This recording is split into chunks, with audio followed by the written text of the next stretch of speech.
national de l'ordre des médecins dentistes au Maroc. Il y a des Marocains qui utilisent en moyenne un tube de dentifrice par an et une brosse à dents tous les 4 à 5 ans. Et il y a 30% des habitants des Maroc qui n'ont jamais utilisé un dentifrice, qui n'ont jamais passé voir un dentiste. Donc, pour les activités de notre société, c'est la production du vin de bouche qui va vous offrir une culture de soins dentaires.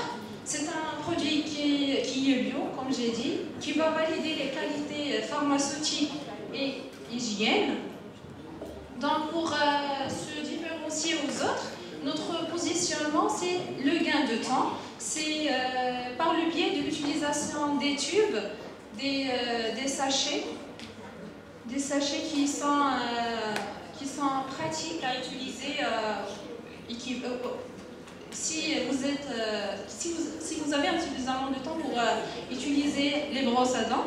Et comme on constate que notre clientèle, c'est toute personne qui ont des aftes, qui ont une haleine mauvaise, ou bien comme les fumeurs qui veulent se débarrasser de leur haleine mauvaise.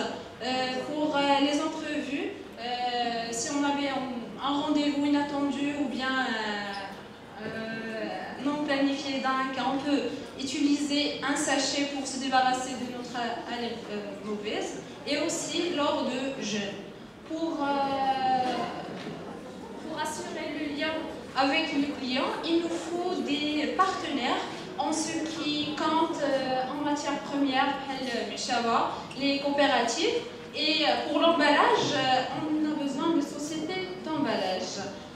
En termes de sources de financement, on a besoin de prix de start-up, des crédits, un microcrédit du MNA, et aussi les offres du AFM et les formations du programme Minajlib.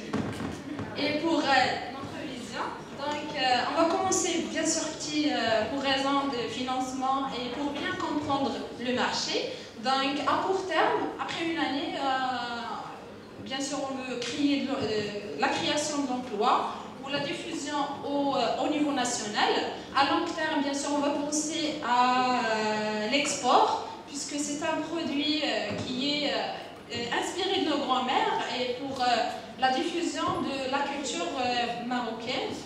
Et